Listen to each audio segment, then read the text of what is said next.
From CPRE and the CPRE Knowledge Hub, this is Research Minutes, a weekly look at new and important research in education. Today, we look at social emotional learning and early results from one of the most comprehensive SEL implementation studies ever performed. So there's really two main questions. The first one is, do students benefit if schools and after-school programs partner together to work on and foster kids' social and emotional learning? And then the second is simply, what does it take to do that work? We welcome the RAND Corporation's Heather Schwartz, lead author of a new report offering some early lessons from the study and some key recommendations for districts and out-of-school time providers across the country. My sense is that communities who are wishing to do SEL work and roll it out, whether it's across their schools or their OST programs or both, should really be thinking in terms of several years. We discuss those recommendations and more right now on Research Minutes.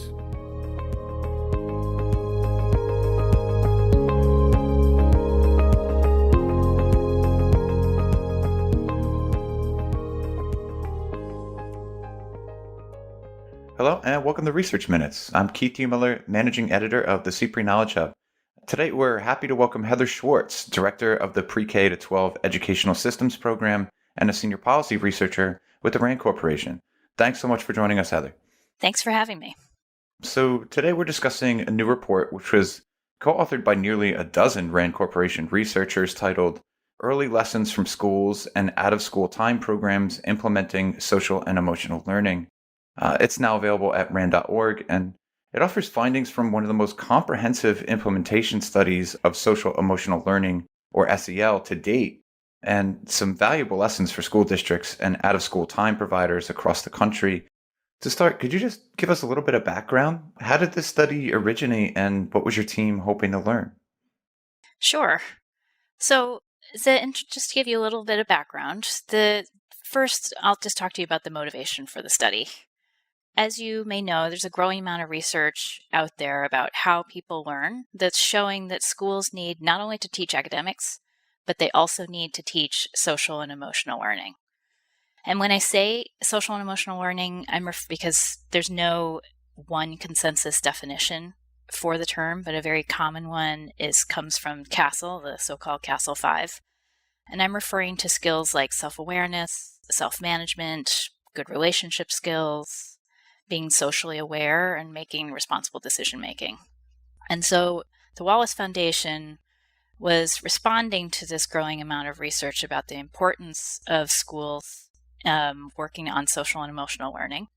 And they also were really compelled by some research coming out of Chicago about the potential for schools and out-of-school time programs to partner.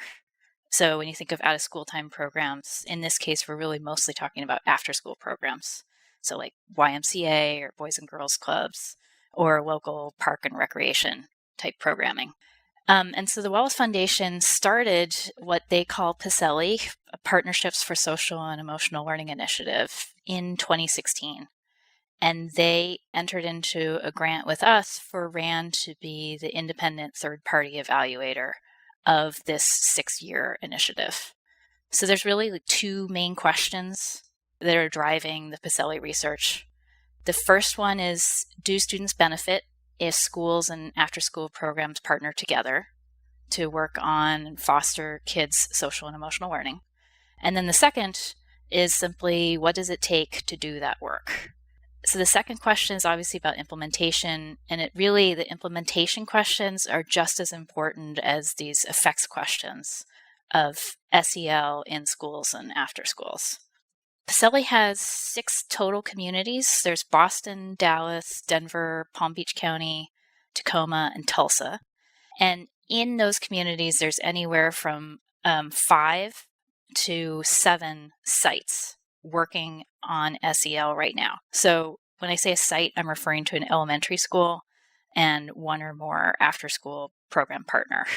So at an elementary school campus, there might be just 1 OST program partner, or there might be as many as 4 or 5 at that campus.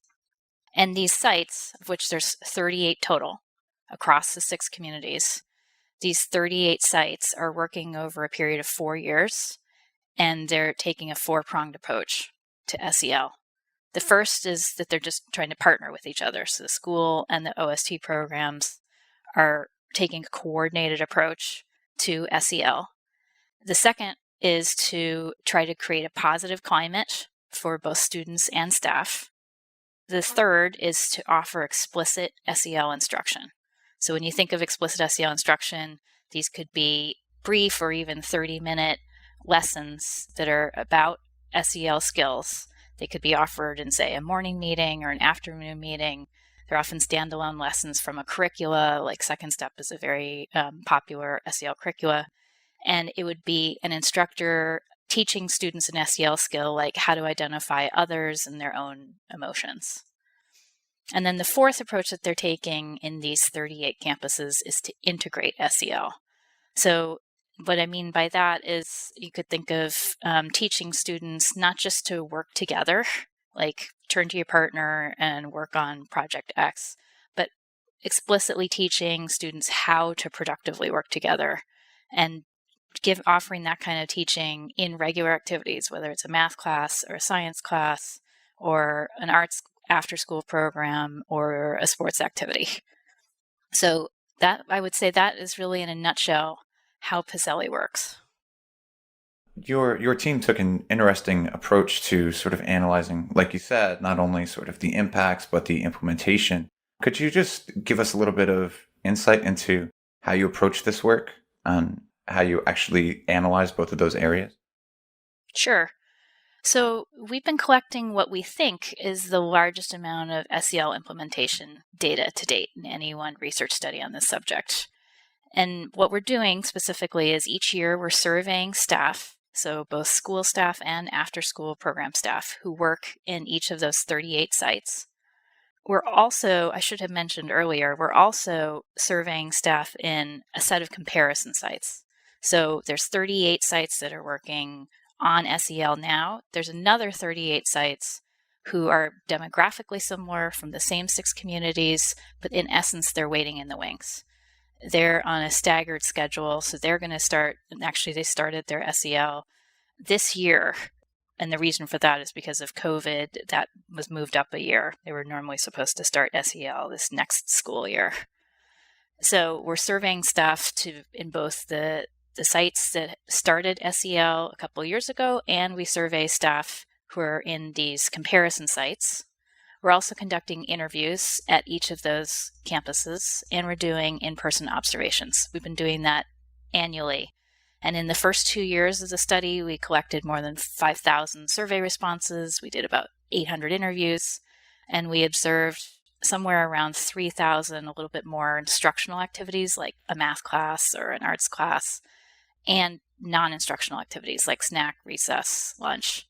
The point of all this is to get a really comprehensive picture of climate, of explicit SEL instruction, integration of SEL, and of adults' attitudes and beliefs about SEL.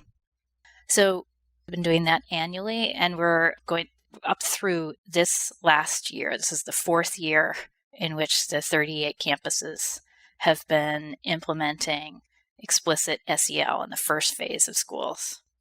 So that's how we're measuring implementation. Separately, we're going to be measuring students' outcomes and we have been collecting each year student attendance, students' test scores on academic standardized tests, and then also students have been taking a direct measure of their SEL skills on an online assessment called SEL Web. So let's jump right into your findings. I understand they include some approaches and decisions that worked, as well as some that maybe didn't work so well. Could you walk us through what you learned about SEL program implementation in these communities? Sure.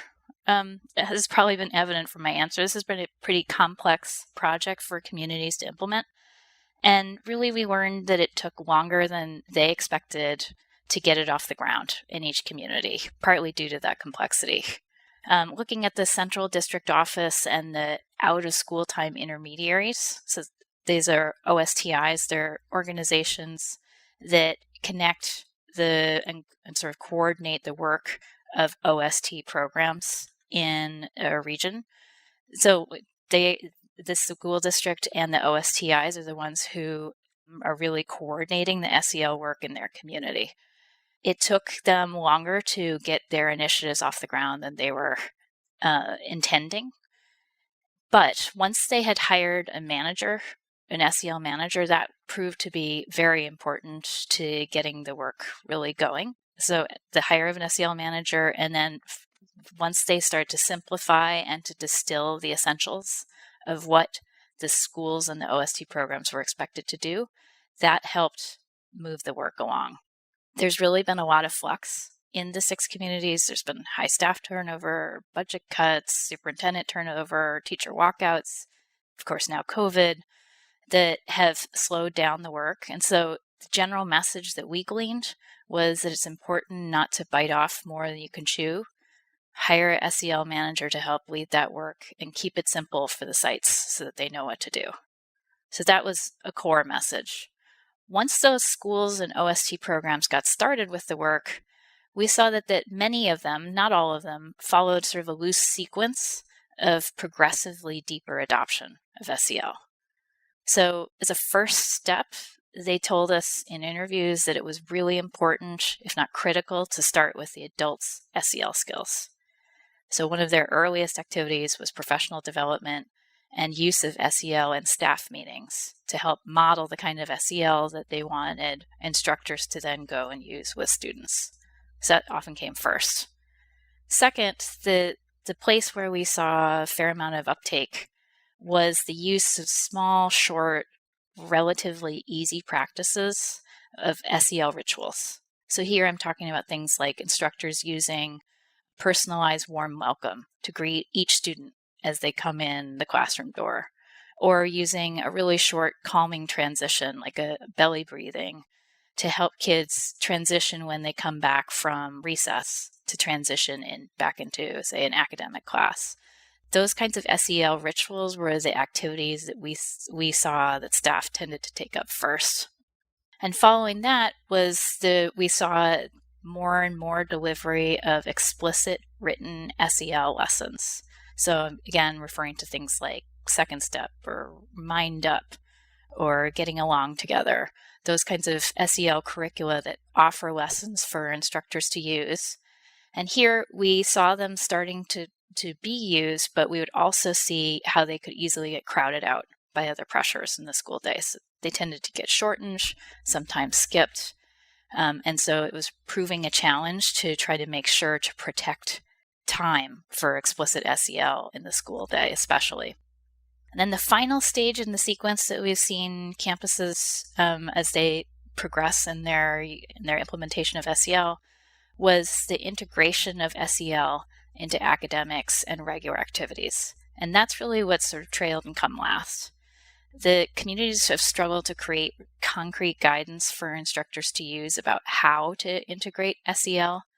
But ironically, there's a high degree of support for integration of SEL among instructors, and often the kinds of things that they describe as simply good teaching are, in fact, examples of integrating SEL into classes. So we think that there's really ripe opportunity for the integration of SEL, but it's also proved to be one of the most challenging aspects to get off the ground. And that brings us to the next section of this report that we're discussing today. It actually includes a number of recommendations for school districts and out-of-school time providers hoping to implement or improve their own SEL programs. Could you share some of them with us? Sure. Well, I just want to make sure that as a caveat here to keep in mind that this report that we've just published was looking at just the first 2 out of 4 years of this first phase of the SEL initiative.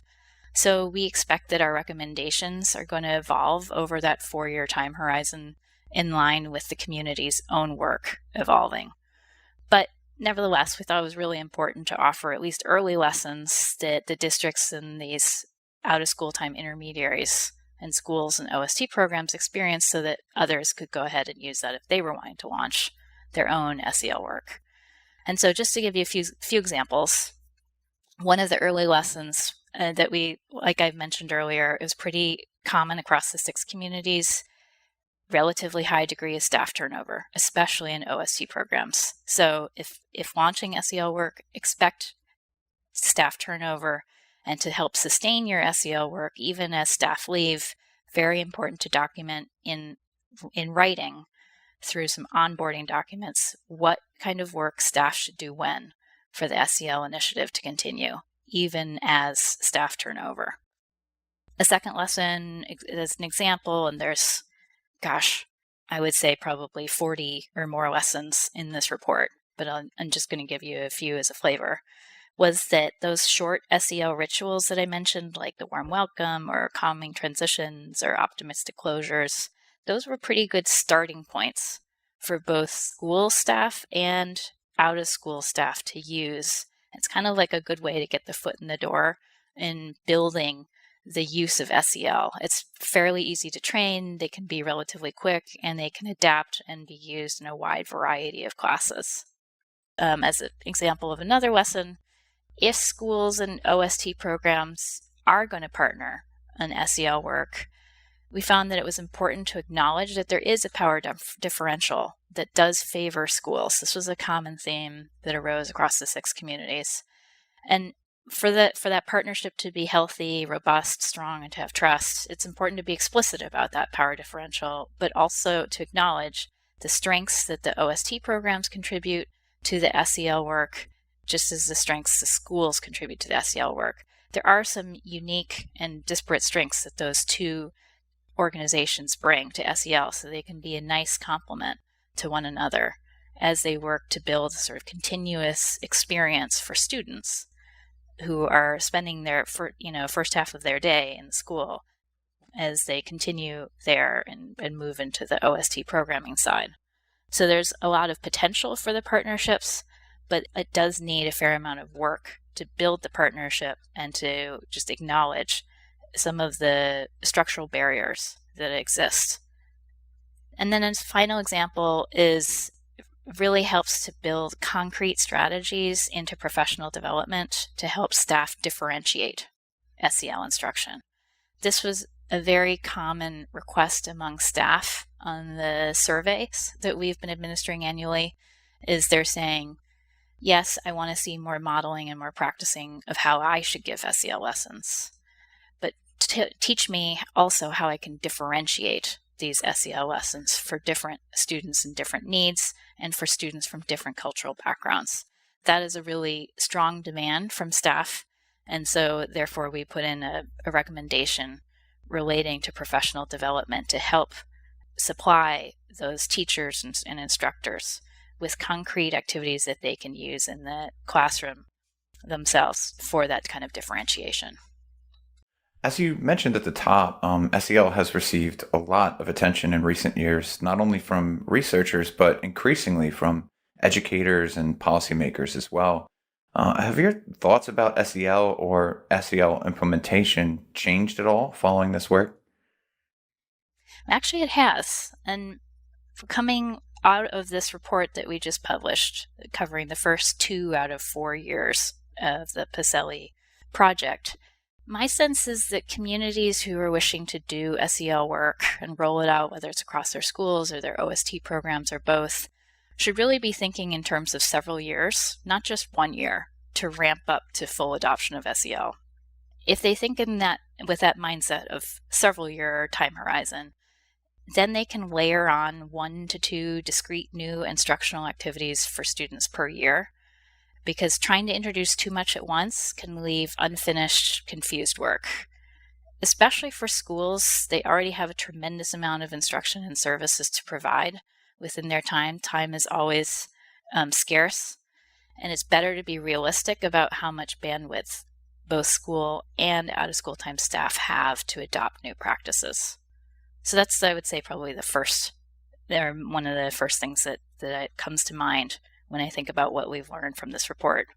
And another lesson that's emerged is that districts and out-of-school time intermediaries should be as concrete as possible about the SEL work that they're trying to launch. And they can do this by envisioning the end goal, meaning like what actual observable behaviors and activities should a visitor see if he or she were to spend a whole day in a school or an after school? What SEL activities, what kind of climate, what kind of behaviors, what would staff be doing, what would students be doing? And thinking through that angle and then working backwards from there to sequence out what specific supports that district or OSTI should provide and what kind of communication they need to give about expectations to schools and after-school programs. I say all this sort of backward mapping because communities in Pacelli had struggled to define SEL at the outset and to develop a shared terminology that took a fair amount of time. So it would help to get people on the same page if they're thinking through what they're trying to see on the ground. What are the look-fors? What are the do-nows? And that would help sort of make the SEL a little bit less abstract and easier and prevent some of the kind of talking past one another that can easily happen. And finally, as this work is part of a larger 6-year initiative by the Wallace Foundation, I have to ask if we should expect more of this kind of research going forward, either from your team or others who are working in the SEL field.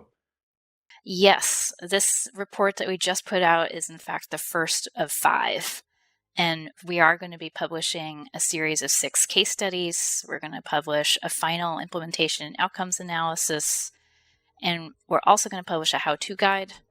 We're going to revisit the early lessons that we published just this couple weeks ago and see how they have evolved, probably add to them and refine them, including them in a final how-to guide. And then there's going to, as the 5th report, it's a to be determined topic. We're going to see which one topic crops up as the most urgent or useful for the field and issue a report on that as well. So there's still lots to come. This is incredibly valuable work, Heather, and we're certainly all going to keep an eye on it as your team moves forward. And we want to encourage our listeners to go and read the full report that we discussed today. Again, it's titled Early Lessons from Schools and Out-of-School Time Programs Implementing Social and Emotional Learning. It's now available at rand.org.